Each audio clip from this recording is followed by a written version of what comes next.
Well, where do you want to start? Sounds like you had a bad time with CloudKit. Yeah, let's start there. Let's just go ahead and get it out of the way. Yeah, I do know that you were doing something because I lost all my data in Glovebox, which was I had a car added, and I went in to add a refuel because it was my first refuel since I've used it, and I was like, hey, I don't have any cars here. Well, on the positive note, the most recent beta is the same build that was submitted for review. Oh, it's out for review. Excellent. Yeah. Well, it's waiting on review. So, but it's out of your hands. Yeah. Unless they come back and refuse it for some reason. Yeah. But in this current moment. Yeah. But yeah, I had a lot of fun trying to figure out how to make CloudKit do what I was expecting it to do. And I had enough fun that I eventually got to the point where I was asking multiple AI assistants to interpret the bullshit spewing from other AI assistants so that I could try to figure out what might actually be going on. Okay. Before you go any further, I need to move one of my points up here. Okay. I was listening to Reconcilable Differences. It doesn't say the episode. It just says the episode name and date. I'm the hero from February 26, 2026. But it doesn't have the episode number. That's disappointing. Anyway, and I say it doesn't because when I pasted this from the transcript, it automatically added, information about the podcast. I was like, I don't dislike that, sort of. Anyway, Merlin Man asked John Siracusa, have you heard the fun replace AI with cocaine joke construction? And the example that he gave was, oh, now that I've started using cocaine every day, I'm 10 times more productive. So I saw this in the notes, but I had not heard of it prior to seeing it in the notes. So no, I hadn't. This is the first time I heard of it, and it's pretty funny. So when people start like, Jim and I helped me with this, and it was much faster. It's like in my head, I heard cocaine help me with this. It's much faster. So you've got cocaine trying to interpret cocaine from other. I went down a massive rabbit hole. So I will back up ever so slightly, just because I think please. If somebody stumbled across, then they should at least have the full context. So I had developed Glovebook with the anticipation that everything would store in CloudKit so that unless you initiated a reset of your data, you could download the app, sign into your iCloud account, and get your data back, right? Like, just think about basic, user-friendly, non-local storage as long as you're using iCloud. And if you do decide not to use iCloud, it does default to local-only storage, and so it's on you to worry about any type of backup of any type for your data. And I thought, it seems reasonable enough to do this, and it should be pretty straightforward. I have some experience dealing with CloudKit at this point.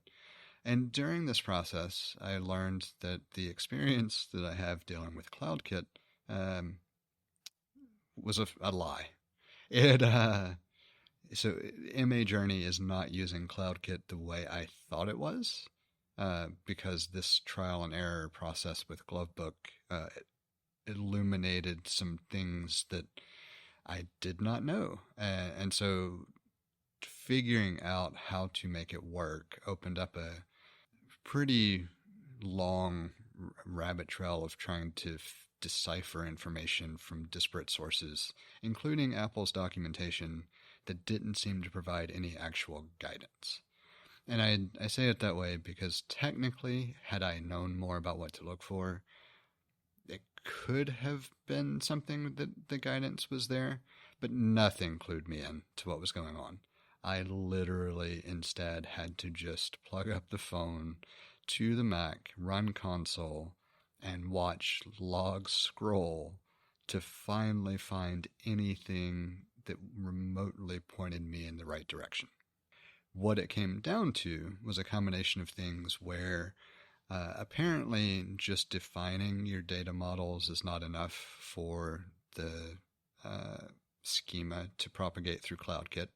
you have to also make sure data exists in them to have them auto-created on the development side. Like in the case of Glovebook, I couldn't even successfully get that to happen. I had to actually write a function to populate the schema from the app on the development side so that I could then publish the schema into production from development to make it all work. And nowhere in anything that I read, now the difference between schema being in development and having to publish it to production, that exists. That documentation's out there. It's a gotcha that gets a lot of people. But all the rest of it, all of this is how you make sure everything is there, I couldn't find anywhere. And eventually had to ask the question of one AI assistant, or I don't know if I would say like ask the question of cocaine. I don't know if it quite works there, but anyway, it doesn't work. It does break down there, but yeah. But I used that one and then asked a similar question using that one's results into another one, and did the same thing into another one to get back to the first one with the extra input from the other two to finally narrow down a way to forcefully create everything that could be in the schema as a result of the models I had defined, which was a really long, drawn-out way of fighting with a bunch of different things over the course of a good 2.5 days to finally get basic CloudKit synchronization working, which, at the end of it, is what illuminated, oh, this means my other app isn't actually doing what I want it to do in the background either. Now, thankfully, I don't have much I have to do to fix that one. I got it most of the way there. Just the checks that I was using weren't actually checking what I thought they were checking, so that's a whole different thing. But the positive is that now I know for sure Glovebook is behaving the way I want, and I've tested it thoroughly with both production and development CloudKit stores. It all works the way I want it to work and does exactly what I want it to do, and it is quite bulletproof at this point, as long as you finally get the version that is being released without any other changes. But I was definitely cussing a lot over that 48-hour-ish period, as quite obvious by the notes. The notes, yeah. He actually read all these notes ahead of time, and I was like, "Oh boy!" Because like there was a note, one of the bullet points that said, "Oh, and fuck you, we aren't going to help you figure out why things don't sync after you do exactly as we say." And when I got to the "oh fuck you" part, I was like, "Oh, me?" Because I had asked about the crop photo feature, and as I continued reading the sentence, "Oh no, not me." Yeah, no, that actually was easier to put into place than I thought. I'm not sure I like the implementation, but it's functional, so we'll see. There's some aesthetic things that I didn't like about it, but I don't know. I can understand why you're saying what you're saying, but I use it and it got the job done. I'm sure at some point when you have some free time, you'll probably tweak it, but I wouldn't. Nobody should be holding their breath because it really does do what it needs to do. Yeah, my goal with it was just to make sure that it was present and functional first, because I can always change aesthetics later without just being disruptive. Yeah. And actually, so with all of my lessons learned today, I have a test build of MA Journey that is working the way I want it to work with CloudKit as well. So like much quicker from discovery through to resolution for what could be going on with it. But I've still I have to treat it very differently since I do have users with data in production. And so I'm not going to rush through the testing phase of that one. I need to make sure it's completely bulletproof with my data, but I realized that making the changes for CloudKit, I had let the import-export functionality languish, and so it was a little bit behind with regard to what it was exporting and saving it properly. And so I'm fixing the import-export first before I keep messing with the schema and making it work. But it's real minimal what I'll need to do to eventually get to the point where that one's working the way I want it to work too. So that's at least a positive. It's not as bad as the struggles I was facing with this one. I hear you. It's funny that you. I just now realized because I read this note, but I didn't. It just didn't click for me. Like I didn't understand what you were talking about until just a moment ago when I reread it after I told you that I copied and pasted out of the transcript for that episode of Reconcilable Differences, and it did the automatic attribution, and I was like, oh, that's nice. It was nice because I didn't have to do it, and this is something I would normally want that attribution. But I understand, like, from certain things, like you wanted to copy and paste. I assume you wanted to copy and paste something from an Apple News article, and you got sick of the attributions there. Yes. So, what was it? It was early on with Tahoe. I don't know if it was actually 0.0 release or not, but for a little bit there, copying and pasting from news was broken from the standpoint that it would actually do what you expect and just copy and paste what you have selected into something else. And at some point that bug was fixed where it wouldn't bother me if what it would do is just do a second line with the attribution saying from whatever. But if you try to copy and paste from news into like our show notes, you get 3 or 4 lines of bullet points with the attribution text. And it got to the point where it pissed me off enough. I finally decided to buy Keyboard Maestro just to put together a shortcut to copy from news and paste without all of the annoying stuff. Because if I'm just copying a sentence, I don't need all that shit. I just need the sentence. What you need are VIM Keybindings. Yeah. I'd put VIM Keybindings in a lot of places that they don't belong. That's how much I love them. I now can do just shift copy, and it just pastes the selected sentence. I even had it strip the quotes while I was at it. Nice. That's pretty cool. But yeah, that's all I'm using the app for. Now at this point, honestly, I will probably find some other things that I would like to do since I have access to it. But yeah, it's kind of funny what you'll eventually decide to just buy software to get around. Yeah.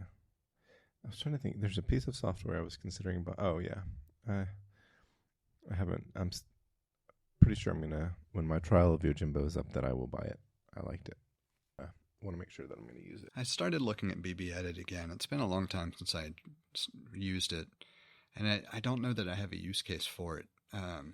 But it was nice to be able to use it to open up a JSON file and not have sluggishness. Because occasionally I'll have issues opening JSON in other editors.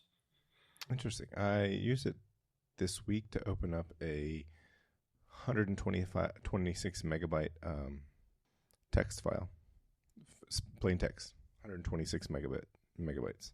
It was over 1 million lines, and it opened it up like it was nothing. What kind of file was that? Was it a log file that someone didn't configure to overwrite appropriately or something? No, it wasn't a log file. Okay. It was I ran a command to. So, was it this week? No, it was last week. Would you so if you have a tar, do they call them? I'm not sure if I made this up in my head, but there's a file compression that gives you the extension .tar.gz. And I can't remember if it's actually called a tarball. So the tar piece is, yes. Because the GZ is zip that's compression. The zipping. Yeah. That's the compression part, the zip compression. But it's tarball. Why is it, what's a tarball? It's just it's just the way a tar archive is referred to. Is I've never had it explained. I've just always heard it referenced that way. Same. Yeah. And so I wasn't sure. I know it's different than zip, but there is zip. There's probably some there's probably distinct, there's differences. Much like if you start jumping into the different shell, are they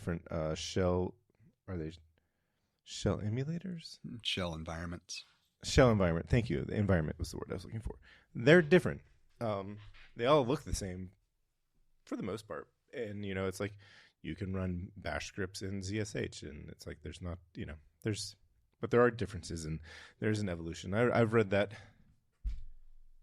I've skimmed that Wikipedia article a few times for various reasons. But anyway, if you don't do things correctly when compressing something into a tarball, sometimes you can end up with a tar bomb.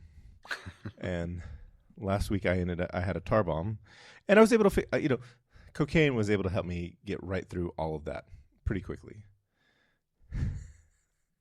It worked that time.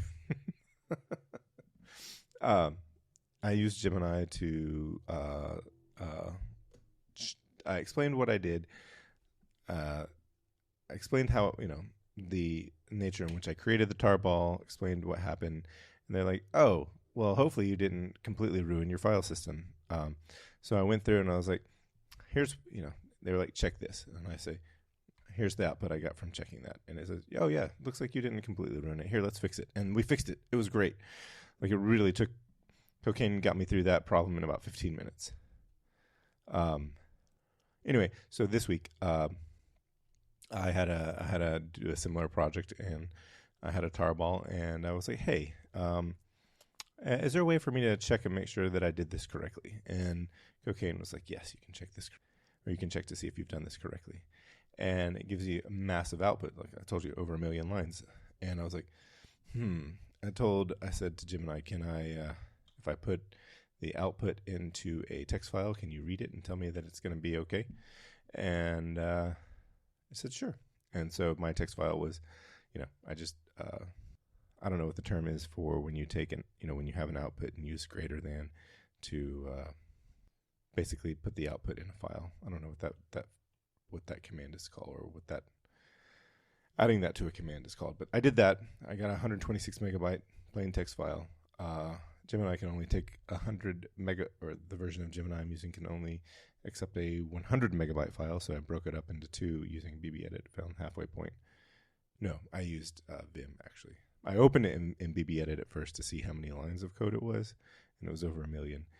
And then I opened it in VIM, and I told it to take me down 500,000 lines. I used that command because VIM Keybindings. I would have done it in BBEdit if it had VIM Keybindings, but it doesn't. So broke it up into two files, and piece of cake. Had to analyze it. Said everything was great. So I was like, okay, I'll open it. And I opened it, and everything was fine. No problems. One thing that was useful with the CloudKit thing, I didn't try to read all the lines from console because all the stuff just scrolling by made it a pain. But I was able to get to the point where I had done what I needed to do with the app, where I knew what data I needed was in the logs. And I just copied everything into a text file and submitted it to I don't remember which one I used, actually. I don't know if I was using GPT or Claude for that one. Either way, one of them took I might have even used Gemini, honestly. Like, I've used so many different ones trying to bounce back and forth and figure it out. But it was helpful because it was able to just say, all right, this is what I'm looking for. Analyze this and tell me what you find. So much faster than trying to search through for specific things. Oh, yeah. It's like you have I don't even want to say like an intern, but it's like you have a staff, you have an agent, you have somebody that can do the work a person can do, but much faster, and they don't get upset at you, they don't get tired. It's very nice. And especially something like log files, it's any machine's going to interpret it better than a human trying to read through it. Mm-hmm. Because humans are going to miss something.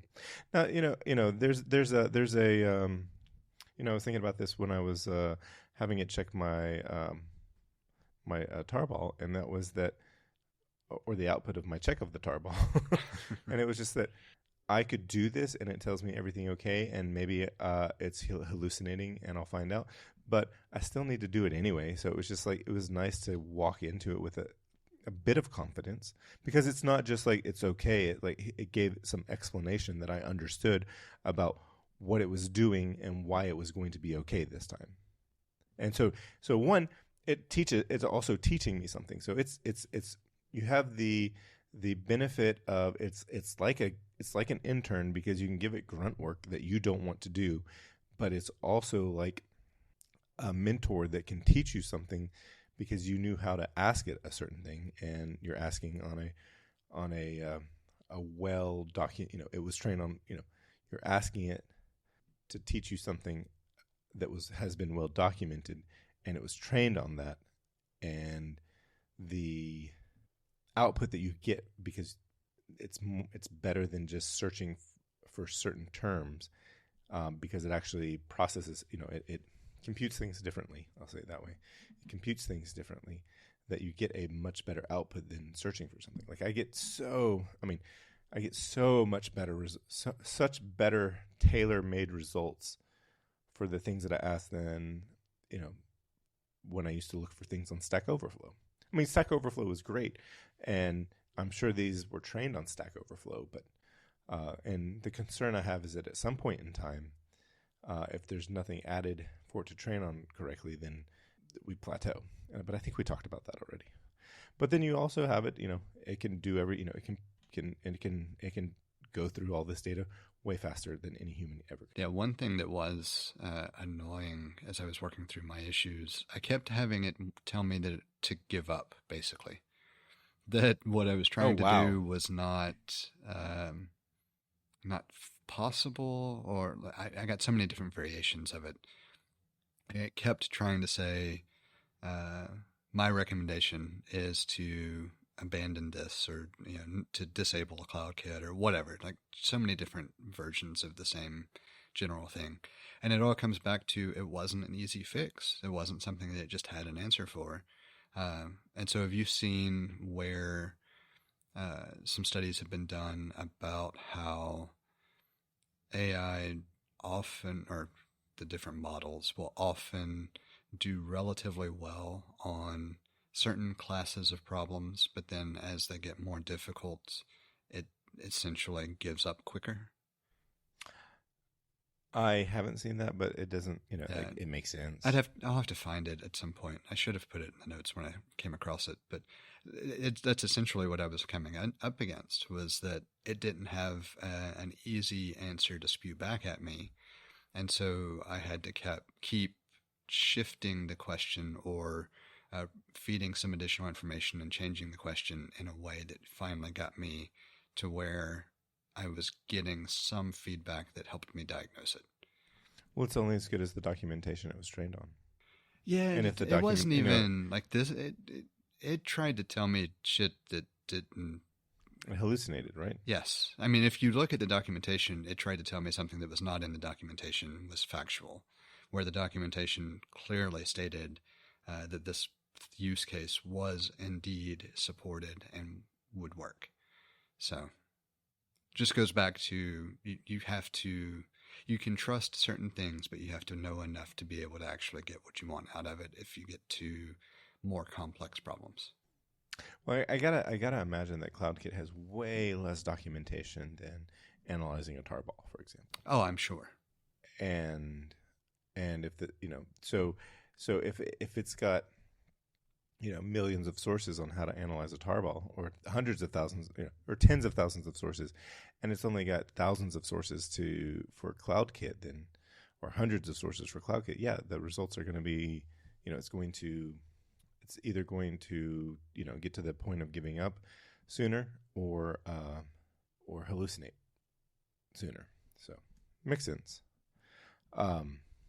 Since we're talking about LLMs, I was going to say, I was listening to our show, what came out today, and I went back and checked some things that I actually said I was going to, and I did. And we had talked about how the ChatGPT native app slows down in macOS. I've had it slow down in Sequoia and Tahoe and iOS, and it was all at the same time. So like I tried two different computers and a phone, and it was running slow for like one afternoon, and I actually saw it slow on my phone like a few days ago over the weekend. I think that's very much server side. Sounds like it. That's the conclusion I would. That's where the wind is blowing.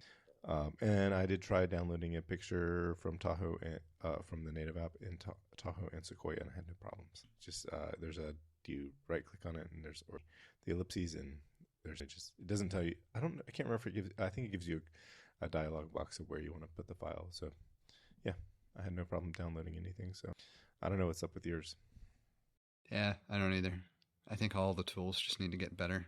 I've had enough frustration with them. That's obviously a problem. Yeah. So the other thing I was going to talk about, and I said in the show I was going to talk about it this week, I said I would do a little more investigating on this, and that is I wasn't completely wrong about the Apple's M SoCs, but I was it's funny. I was going to say that I wasn't mostly wrong, but I think I was mostly wrong. It depends. There are a few things here.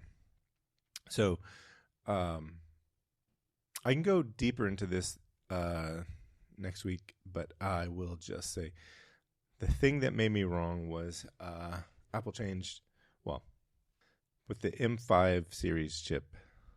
I don't know if I hesitate to say series because M5 is a designation that BMW use as well as series. Like they have the 5 series and they have the 3 series and they have the 7. Anyway, with the M5 chips, the M5 line of chips, for the first time, the base M5 is significantly different than the Pro and the Max because the M5 has 4 performance cores and 6 efficiency cores, and in the past, the Pro and the Max would have performance and efficiency cores, but there's a third type of core that they're using now, and the Pro and the Max have super cores and performance cores. So they replace the performance cores, so they sort of downgraded or upgraded, so that they use the performance cores for in place of efficiency cores, and they have a new super core. I don't remember seeing the super core thing. I'm just now seeing it. Yeah, it's somehow new. For whatever reason I missed over it when I read through. Yeah. They may be in the process of retconning some things on their website with the M5 chips. Anyway, so I wanted to go a little bit deeper, and I'll use the M2 Pro and Max because those are the chips that you and I have. I have the Pro and you have the Max, and while the spirit of what I was trying to say I think is true, there are more than just differences with the number of cores, and I won't even say that this is a nuanced conversation. It's just a detailed conversation. Whereas like the M2 Pro, you could get both. There were two options. Both had 12 CPU cores, and interestingly, one option had a 9-core GPU, and the other option had a 30-core GPU, which is a huge jump. But when you get to the M2 Max, you had still 12 CPU cores. So the number of CPU cores was exactly the same, which is what I was saying. But you had a 38 GPU. Base one had a 38-core GPU, and additionally, it had twice as much memory bandwidth. And it also had they both have a video decode engine, but the Max had 2 video encode engines and 2 ProRes encode and decode engines, where the Pro only has 1. So if you start digging into the specifics that Apple puts on their tech spec site, it's more than just the CPU cores. So that is to say, if you don't need between comparing the M2 Pro and the M2 Max, if you don't need more GPU cores and you don't need high memory bandwidth, and you're not doing video in certain types of video encoding and decoding, there's not much difference. So it all depends on how you're using the computer. But I guess sort of the spirit of what I was trying to say was that in the past, like on when Apple computers using the Intel architecture, it made a significant difference if you had an onboard GPU versus a discrete graphics card. Those made a significant difference based on the type of work you were doing. But it was still, you can buy more computer than you need. But I feel like it's a little bit closer. I'm going to have to do some, well, I mean, I know you're saying that you're going to do some research anyway, but like now it's one of those things where it's interesting. Yeah. I mean, like, I don't know. I'm at a loss for words for a change. No, it is interesting, but it's almost like I've not spent enough time understanding the differentiators that I need to go back and look at like, all of them. You know, what's different between the A chips versus the M chips versus the, like. Right, because like I wouldn't compare the M2 Pro with the M3 Pro because it's a different process. But what really got me thinking about this was that with the M5 Pro and the M5 Max, they are constructed differently, and this is simply, I think, to reduce what's the word I'm looking for? When you have unusable components on a wafer, binning. Like the bigger, not binning. I think I may come. But essentially, what they did with the manufacturing of the Pro and the Max is that the bigger a chip is, so like the Max is significantly bigger than the Pro, which is bigger than the base M5, and the bigger a chip is, the more likely it is to have a problem, and so you have more waste from because it's taking up more real estate on the wafer. So what they did with the Pro and the Max, with the M5 Pro and Max, is they broke the system on a chip up to chiplets. So I think the M5 I don't have it in front of me what the core counts are, but I think the CPU core counts are similar or close enough that with binning that they can make however many CPU cores, parts, the chiplet with the CPU core on it, and then they have a chiplet with the GPU core, and they can put those together, similar to how they did the Ultra chip with the interposer, but better. I am very much colloquializing this, but basically it allowed for, it kept manufacturing as chiplets and then putting them together later meant less waste or less unusable components or unusable parts of the wafer. So very much the M5 Pro and Max, they have a similar starting point. It's just like what chiplets get put together defines whether it's a Pro and a Max. But the actual the cores themselves are the same. And I don't know if that's the case. Obviously, it's different between the base M5 because it has they have efficiency cores and no super cores. So, and just the name efficiency, performance, and supercore those are just marketing names. Essentially, you could say the good, better, best cores, depending if you're talking about performance. But if you're talking about efficiency, then supercore is probably not the best one. So, and I don't know how I know that when they're designing the A series chips or the A line of chips, it's the same.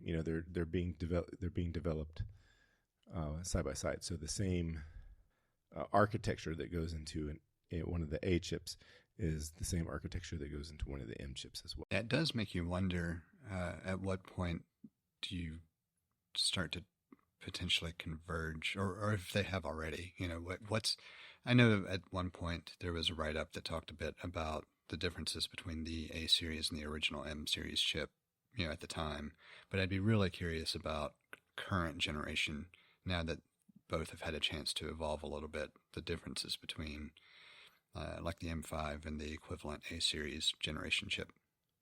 Right. And then at this point, it's like, hey, now we have now there's an A18 Pro inside of a MacBook.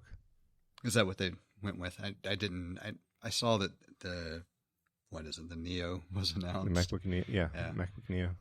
I did not look at any specs because I knew it was not something that I cared really enough about to look, but I didn't realize they went with an A-series chip in it. Yeah, I think it's a great little computer. I wouldn't hesitate to buy this for, like, so. It's capped at 8 gigs of RAM in it. Yeah, and that's a limitation. I expect that's a limitation of the A18 Pro.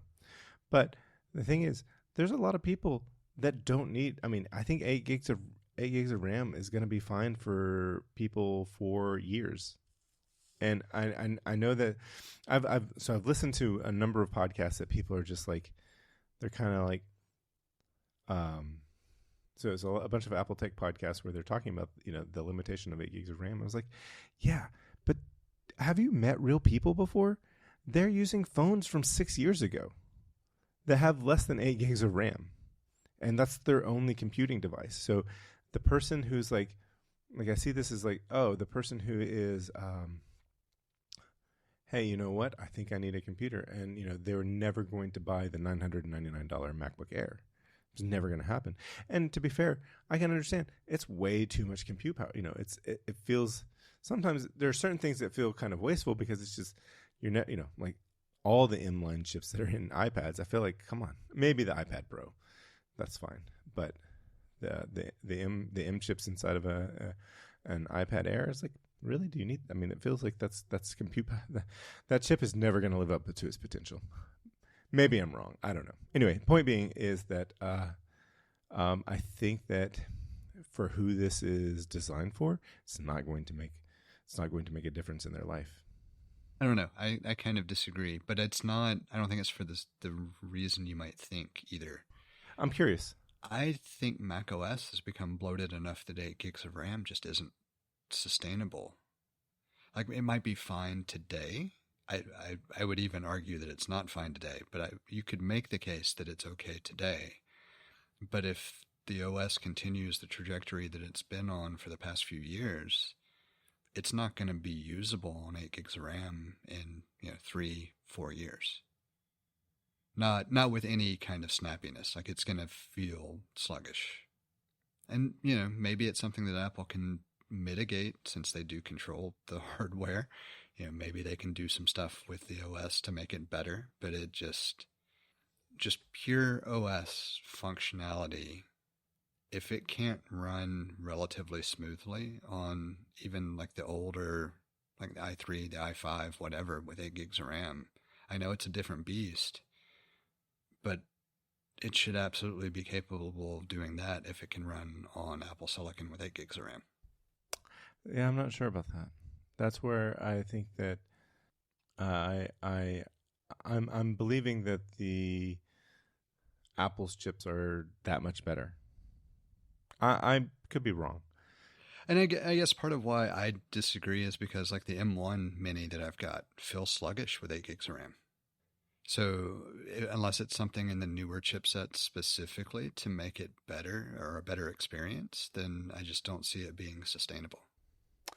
Interesting, because like I have 2 Mac Minis with 8 gigs of RAM, and I don't use them enough to know how sluggish.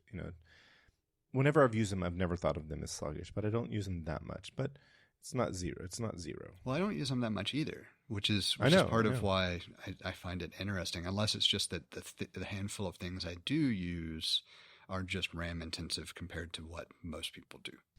Yeah, maybe. I know that when I look at Homebridge, like I've never seen it less than 5 gigs of RAM in system usage, but I've never felt like it was slow or sluggish. So I don't know, but I also don't have a MacBook Pro with an M2 Max. Yeah, I don't know that I've really. That's a little bit of a joke. I know. I don't know that I've really encountered anything that I would be concerned about on the Macs for sure. I mean, I've certainly. Well, that's what I'm saying. I'm saying that maybe the Max is ruining your experience for the Mac Mini. I mean, possibly. Maybe if I didn't know what a decent computer. No. I mean, it's certainly possible. And this is part of where it can be very skewed depending on what you do as well. Because like if it was somebody who was trying to do any type of photo manipulation, even if you're talking about in Apple's Photos app, I just feel like 8 gigs of RAM is going to let you down fast. And maybe it's not. Maybe it's just that my use cases are far more demanding and have skewed that way in a way that I just take for granted at this point. I could make the case that if you own a DSLR, this is not the right computer. Because when you do or if you have an iPhone Pro, this is probably not a computer for you because you can shoot in the RAW. You can shoot RAW on an iPhone now. I don't know if you can do it on the iPhone 17. I'm not sure. Definitely the iPhone. I haven't 17. double checked, but I think so. Well, no, maybe not. I could see it being a differentiator in the line, but I think you can shoot RAW for photos. I think ProRes RAW is the only thing that's a differentiator now, which that makes sense to keep with the Pro only models. Right. But maybe not. Like RAW could very much be a differentiator, but I was thinking that it had been around in the phones long enough to have trickled down to the non-Pro models. Right. So I guess where I was going with this is that, I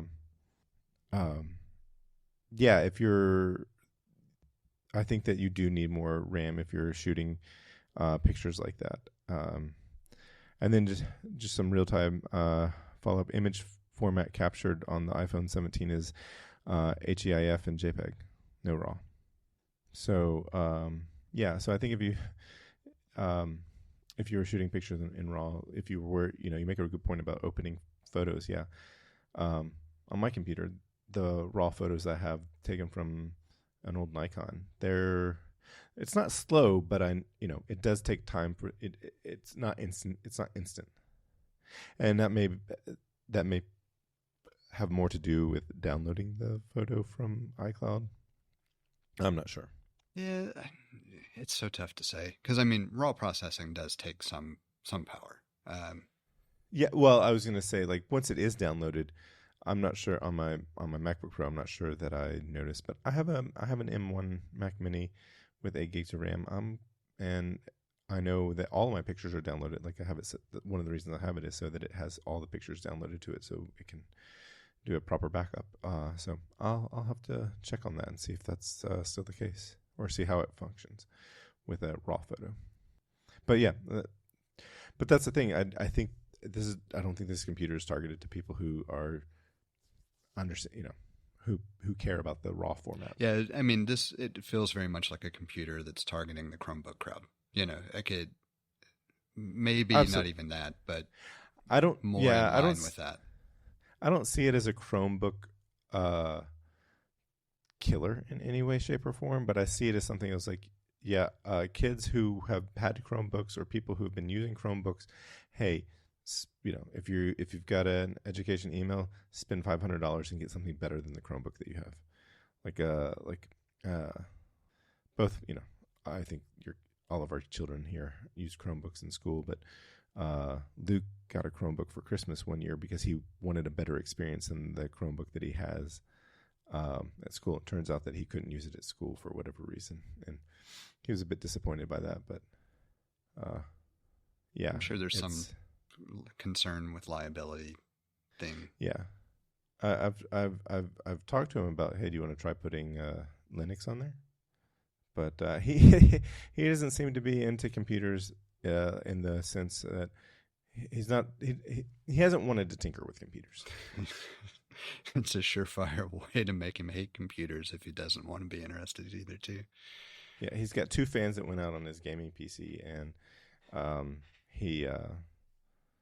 told him he should start troubleshooting them, and he did look something up. And step 1 was making sure that they're not too dusty, and that dust could stop fans from. It's like, dude, the computer's less than a year old. I'm pretty sure the there's no dust on it. But he got some compressed air, opened it up, got some compressed air, blew them out. That didn't work, and he hasn't continued troubleshooting. I think I'm going to turn the power switch off on the power supply, because I don't think he knows about that, and see if you can figure it out. Yeah, well, I'll just be like, hey, you should have been troubleshooting those fans, and then see if you can figure it out. But yeah, I think it's a good computer for any kid who's anybody who's not doing anything. Basically, if you're doing Chromebook stuff on it, this is a great computer for you. Like if you have no aspirations to do more than Chromebook stuff, plus you'll be able to do more than Chromebook stuff. Yeah, I mean, I get it. I guess part of the issue for me is that now the iPad line is more powerful than a MacBook. I mean, you can get an M5 and an iPad Pro. I know. And it just doesn't make sense anymore. Yeah, but that iPad Pro is twice as expensive, and it doesn't have a keyboard or yeah. Well, I mean, we could also turn around and say you can get what's the new iPad, the Air. Yeah. It's cheaper. It's got an M series chip, right? It's got an M4. Yeah. And, no, it's not less expensive. It's more. It's the same price or more expensive. Yeah. Okay. So it's at least close in proximity and significantly more powerful. It is significantly more powerful, but it's not a computer. Fair, but if your use case is a Chromebook, why wouldn't you just go with the iPad? Because it's not a computer. But neither is a Chromebook. Not really. So now we can start splitting hairs over like form factors. The Chromebook is non-traditional computer software in a computer form factor. That's fair. I'll accept that. But it's not a computer. Yeah. Just like I think it was either the last show or a show before, I was saying that server is not specific to hardware, it's specific to software, and this is the same thing. Right. Chrome OS is not a computer OS. It's it's not a traditional computer OS. I keep having to modify this because I keep thinking it is in a traditional computer form factor. The hardware is traditional computer shaped. But, you blow away Chrome OS and install some version of Linux, it's a much better device. Well, compared to the Chrome version. Compared to Chrome OS, yeah. But if you did go the iPad Air route and you want it because you wanted more power, but you also need a keyboard and trackpad, then you're in MacBook Air territory. So you might as well just get a MacBook Air. Well, yeah, I would agree with that too. Yeah, so because I think realistically, I don't know why anybody would use an iPad as their primary compute platform. I know that some people do. I've never felt some people want the challenge. Yeah. No, I get that.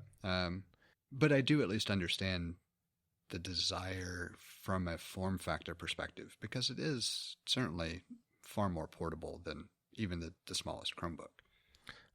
I mean, take away the corporate, I don't know what I'm trying to say here.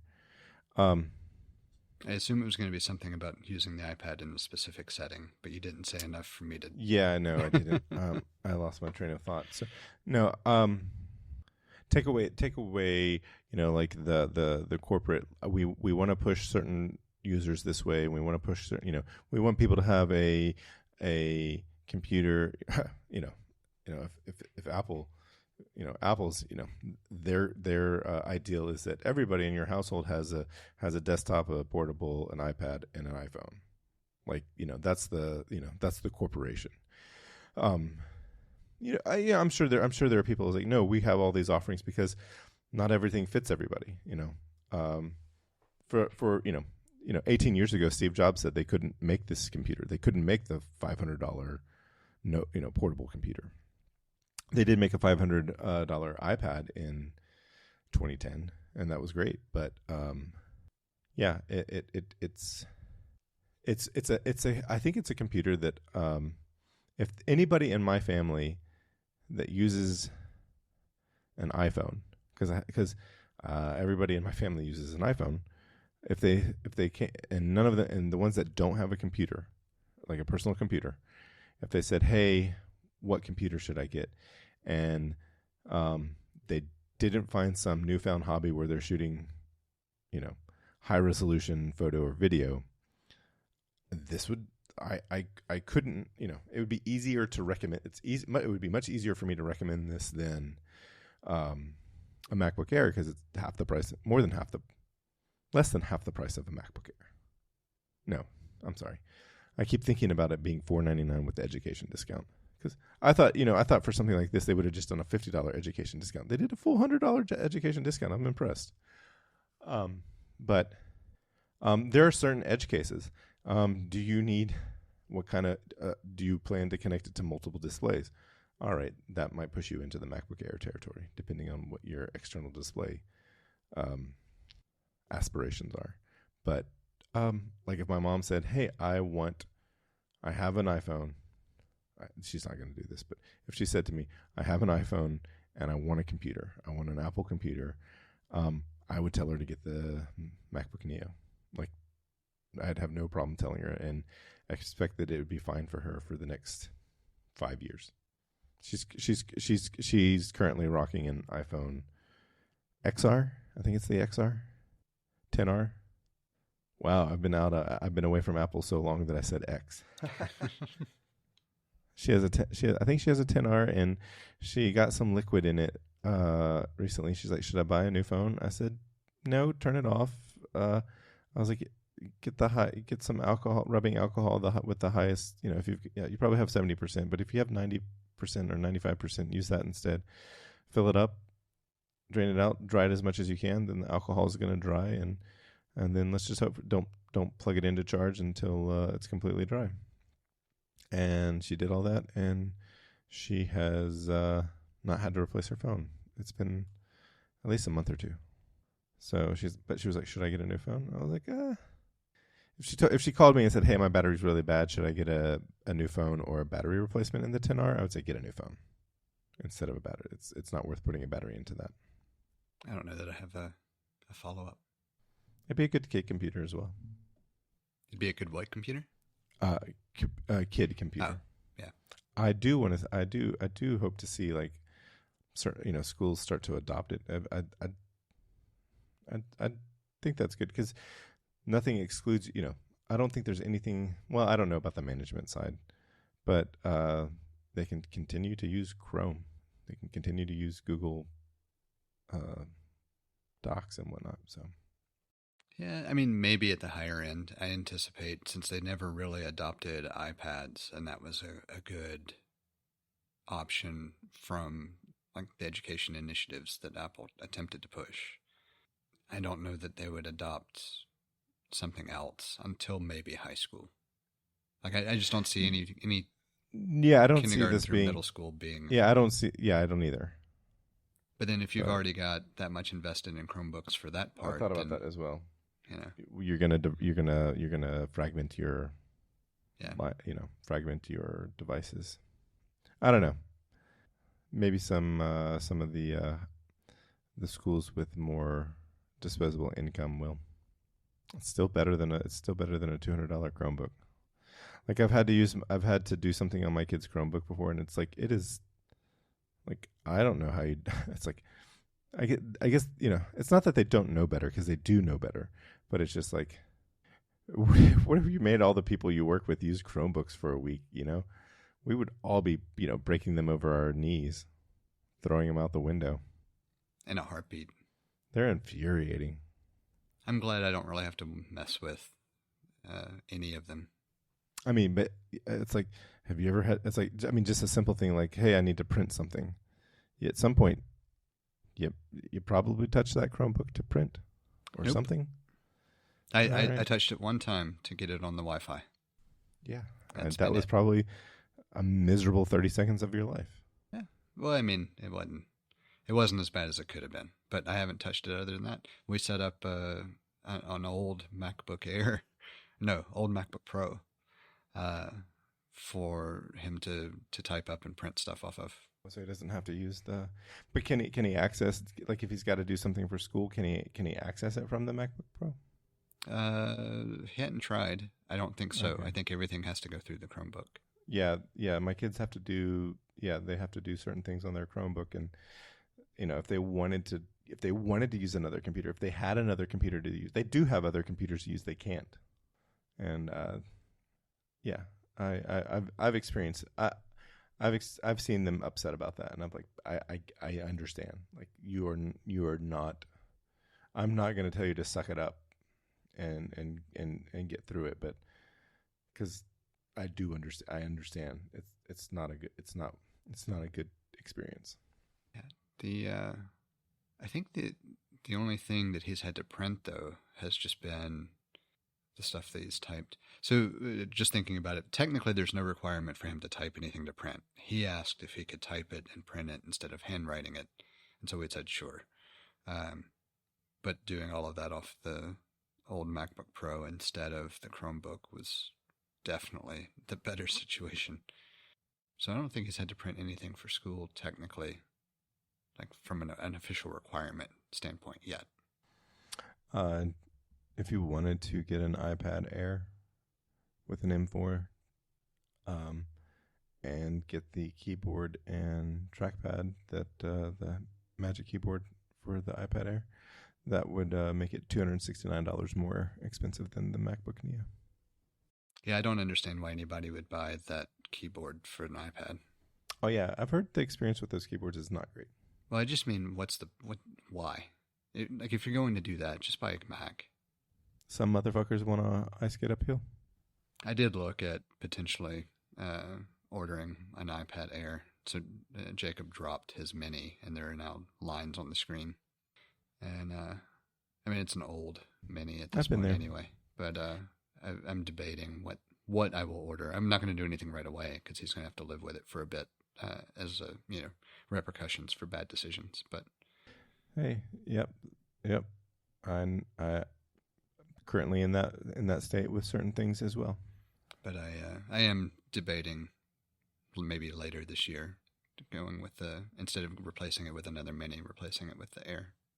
What about just the regular iPad? For the price difference, it seems like it makes more sense to go ahead and get the Air because you get 128 gigs of storage as well. That's what you get in the Air. I mean, the regular iPad. Do you? I thought it was still 64. Nope, it's 128. Maybe I'll look a little bit closer. Yeah, it's almost half the price, right? Yeah. It's $329 versus $599. And it's, yeah.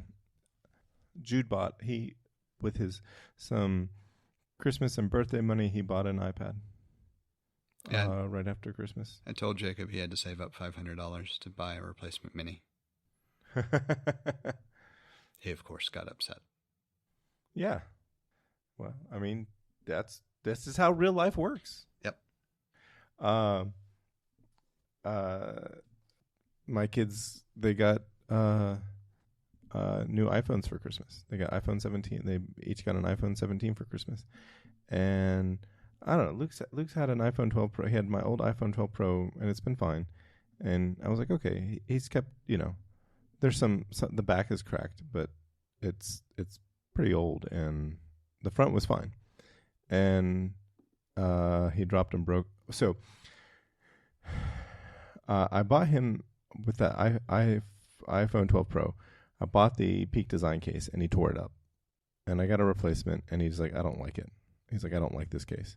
And so he picked a case and tore it up. Bought it himself, tore it up. Picked another case, bought it, and tore it up.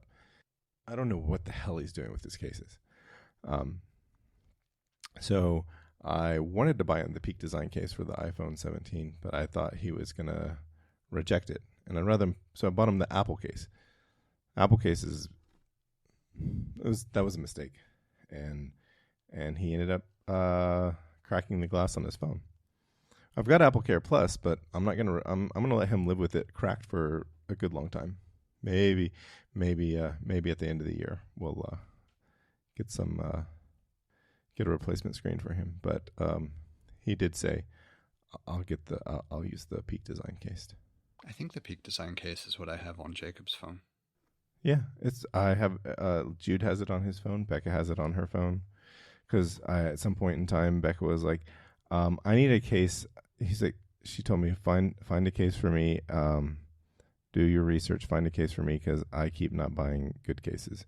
And I was like, yeah, I know. I know. She buys the least expensive case possible. And so I bought her Peak Design case, and it eventually had a problem, and they replaced it under warranty. And so she's got a Peak Design case, and I have one too. I've actually been using it for a while, but I don't know.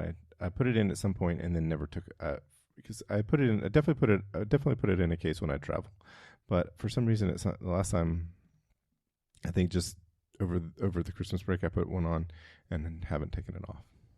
When I do take it off to clean it, I'm like, oh, this is so nice without a case. But I'm also setting a good example. Yeah, I still don't have a case on my primary. Yeah, I didn't expect you to. I didn't even buy the Peak Design case for this one. Actually, I bought the one from Polar Pro, just because I don't use the cases that often, and when I do, it tends to be when I'm using their filters anyway.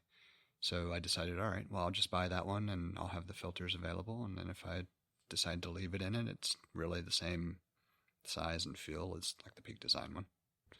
Makes sense. Well, not the same feel, obviously, because the material is different, but similar enough in size. I completed a survey today from Peak Design. They're like, we're going to give you a sneak peek into the cases we're going to, future cases we're working on. And they had a survey on like what you like, what you don't like. And it looks like they're potentially going to have a leather case, there's a couple other materials. I can't remember what they are. But yeah, I guess they'll have new cases later this year. Yeah, I saw the email. I didn't click on it yet. I should probably do so. Yeah, it was interesting. I was like, sure, I'll do free work for you. Every survey is free work. But I got to say, cannot recommend the Apple silicone case. Yeah, it never crossed my radar as worth it. Yep. I was glancing real quick. I know why I wasn't looking at the iPad over the others, because the regular iPad has the A16, the Mini, and the whatever the other one is has the A17 Pro, and then you've got the M series chip. And so I wasn't sure if I would prefer to go with one of the other options depending on what was there, with it not being a drastic difference from that $349. Because you could do the Mini for $499 with the 17 Pro, or you could do the Air for $599 with the M series chip. Yeah. But I also don't know that it needs to be anything that good. Like it was one of those things where it's like, okay, I need to go back and I need to see what capabilities a couple of different chipsets give and whether there's any reason to consider the newer chipsets for anything other than like Apple Intelligence. Is that even still a thing? I don't know. It's still branded that way. No, I know. But it's not really a thing. Yeah. I mean, I agree. But since they still have it there, it is something to consider whether the chipset would be a limitation. If I'm going to have to replace one, it makes more sense to make sure it's capable of general current roadmap expectations, I guess, for lack of a better way to put it. Like, I don't even know what the roadmap is now, because I don't know that Apple Intelligence is ever going to be delivered. Yeah, and when Jude was getting his iPad, I was like, yeah, that's a good iPad. I was like, there's, one, because he was spending his own money on it, and, I'm not going to argue with him over, or I don't want to even I don't even want to broach the conversation. Don't you want to wait for a better thing or whatever? Yeah. I was like, I was just like, let him get it, and because he might be the person when the new one comes out. I'm pretty confident he's gonna be the person when the new one comes out. He instantly, the day the new one comes out, like the day before the new one comes out, I love this iPad, best iPad ever. The day the new one comes out, I need the new iPad. Like, I think he's gonna be that kind of person to some extent, and he's still young. I was that kind of person for a while. I'm not quite as bad as I used to be, but. I want him to experience that. That's part of life. And then experience like, hey, maybe he'll experience, yeah, there's a new one out, but I got this one and it still does everything I need. And one day There's always going to be a new one out. There's always going to be something newer out. So yeah, if it would definitely be the kind of thing that if it were not me footing the bill and looking at it as, all right, what's going to be for the next handful of years before he has to get to a point where he is buying his own, then I probably wouldn't consider it. Just order whatever I could get away with, least expensive. But just where we are timeline-wise, it's like, maybe I should at least look and see if there's something that it gives that I actually want him to be able to take advantage of. Mm-hmm. We have a number of different ways set up for you to get in touch with us to provide feedback, ask questions, or just comment in about something we've discussed. You can hit us up on Twitter or Instagram at untitled_hosts, or shoot an email over to untitled.hosts@gmail.com. Or get in touch directly with Jesse at jthart.com, or get in touch with me, John, via telepathy. If you would like to support our work or are interested in listening to our new after show feed, head over to patreon.com/theUntitledPodcast and take a look at the options we have set up. Thank you for listening. We hope you've enjoyed the show. And we hope to connect with more of you as we continue this journey. That's a wrap.